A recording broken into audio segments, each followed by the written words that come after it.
Shalom bien-aimés dans le Seigneur, que Dieu vous bénisse de partout où vous êtes. C'était à l'occasion de la célébration de la nativité au courant de cette semaine que je me permets de m'adresser à vous. Christ qui est venu sous forme humaine nous a montré le chemin de l'humilité et donc je voudrais que le petit partage, la petite édification que je vais faire avec vous ait comme soubassement l'humilité tant du côté de moi qui vous annonce cette parole que du côté de tous ceux qui peuvent me suivre. Je voudrais partager avec vous de l'importance de cette fête de Noël. Faut-il ou pas la célébrer? Parce que ça crée beaucoup de polémiques au milieu des enfants de Dieu. Et nous croyons que notre petite contribution peut aider une ou deux personnes à savoir qu'en penser. Je fais la lecture en Ésaïe chapitre 9, verset 5. « Car un enfant nous est né, un fils nous est donné, et la domination reposera sur son épaule. On l'appellera admirable, conseiller, Dieu puissant, Père éternel, Prince de la paix. » Je voudrais d'abord que nous nous posions la question s'il faut, oui ou non, fêter Noël. Je dirais tout de suite, comme une réponse des Normands, oui et non. Non, pourquoi? Mais parce que ce n'est pas une recommandation clairement biblique. Ensuite, parce que c'est une fête de la tradition chrétienne, mais pas une fête biblique. Mais aussi, il faut ajouter que, sur base biblique, on pourrait considérer la célébration de cette fête comme étant un choix personnel. Je lis pour vous Romains 14, verset 5. Paul dit ceci. « Telle fait une distinction entre le jour, tel autre les estime tous égaux. Que chacun ait en son esprit une pleine conviction. Celui qui distingue entre les jours agit ainsi pour le Seigneur. Celui qui mange, c'est pour le Seigneur qu'il mange, car il rend grâce à Dieu. Celui qui ne mange pas, c'est pour le Seigneur qu'il ne mange pas, et il rend grâce à Dieu. » Donc, chacun a la liberté de dire « je célèbre Noël parce que je veux me souvenir de la nativité » ou « je ne célèbre pas parce que je veux obéir au fondamentalisme de la parole de Dieu ». Cependant, si quelqu'un veut s'appuyer, je voulais dire, sur la Bible, en écartant Noël à cause de la date du 25 qui est d'origine païenne, alors dans ces cas-là, il devrait aussi se débarrasser de l'appellation des jours de la semaine, lesquels sont tous attachés aux divinités païennes. Tous ces noms de jours viennent de païens, aucun d'eux n'a un support biblique. En effet, les Romains ont donné au jour de la semaine le nom des 7 astres qu'ils connaissaient. Lundi est le jour de la lune, mardi, je vais dire pour les Romains, mardi le jour de Mars, mercredi celui de Mercure, jeudi c'est Jupiter, vendredi c'est Vénus, samedi c'est Saturne et dimanche, Sunday en anglais, c'est celui du soleil. Et selon les Romains, chaque astre était en réalité une divinité qu'ils adoraient. Et donc, lundi, c'était la déesse Lune, mardi, c'était le dieu Mars, mercredi, c'était Mercure, jeudi, Jupiter, vendredi, la déesse Vénus, samedi, Saturne, et dimanche, le dieu Soleil. Ce qui veut dire que si on rejette Noël parce que c'est une date qui était célébrée en l'honneur du dieu Soleil, alors en ce moment-là, il faut rejeter tous les noms de la semaine, parce que tous ces noms appartiennent aussi à des divinités païennes. Je veux dire tout simplement que la réponse, si oui ou non nous devrons célébrer Noël, est facultative. Chaque communauté, chaque église, chaque famille ou individu est libre de son choix, pourvu que cela serve à la gloire de Dieu et à l'édification des autres, sans se livrer à critiquer les autres qui seraient d'un avis différent et sur des fondements solides. De toute façon, ces polémiques demeureront. Mais nous voulons que chacun ait la pleine liberté en son esprit d'agir pour honorer le Seigneur. Mais laissez-moi partager quelques éléments doctrinaux relativement à la nativité et qui nous motivent, nous, à célébrer Noël. Noël, c'est la nativité et nous voyons par là la doctrine extraordinaire de l'incarnation, c'est-à-dire Dieu Dieu s'est fait homme. C'est déjà toute l'importance accordée à la nature humaine. Dieu accepte de devenir homme. Par l'incarnation, Dieu est devenu, si on peut le dire ainsi, parce que Dieu ne devient pas, il est, mais Dieu est devenu ce qu'il n'a jamais été auparavant. Nous savons tous, lorsque nous adorons le Seigneur, il est le même, hier, aujourd'hui, éternellement, il ne change pas. Mais par l'incarnation, Dieu a changé. C'est donc un fait en lui-même déjà, qui doit justifier une profonde théologie et une profonde adoration.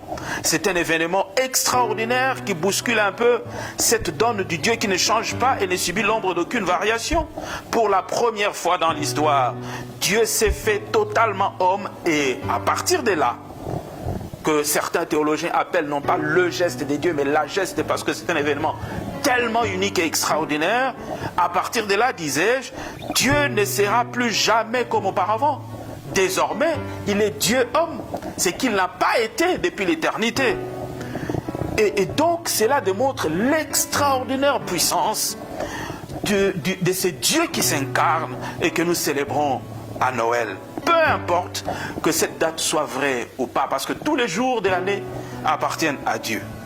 Par l'incarnation, Dieu montre qu'il veut vivre dans l'homme et ainsi introduire l'homme dans la Trinité.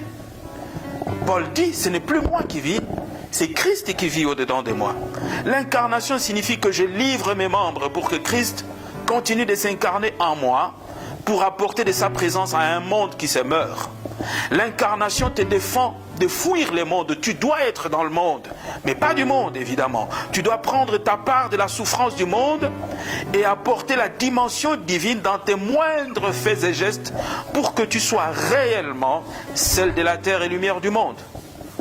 Souvent j'ai l'impression que nous n'abordons pas assez cette doctrine de l'incarnation. Dommage, parce que nous perdons non seulement le concept, mais aussi son application pratique. Par exemple, pour une Afrique en devenir. Savoir que Dieu s'est incarné et continue de s'incarner en chacun de ses enfants est une puissance incroyable de changement sociétal même.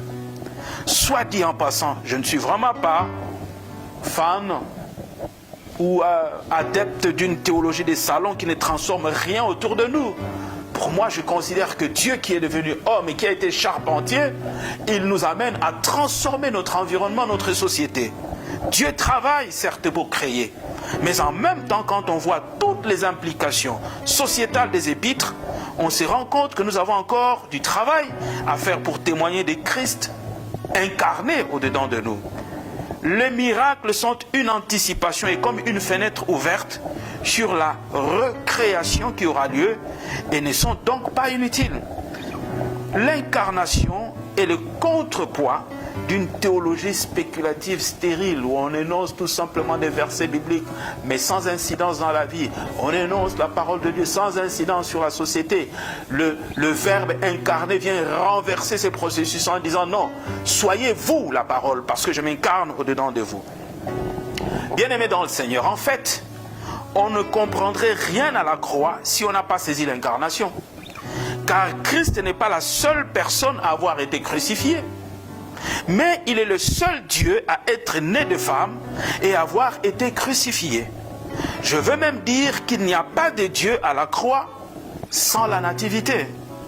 Car ce qui nous sauve, et c'est important à retenir, ce n'est pas seulement la mort de Christ, mais aussi et surtout sa vie. Car c'est par sa vie qu'il a accompli toute la loi divine à notre place, et non pas par sa mort. Il n'est pas mort à la croix comme sanction de la loi qu'il n'aurait pas accomplie, mais uniquement par substitution.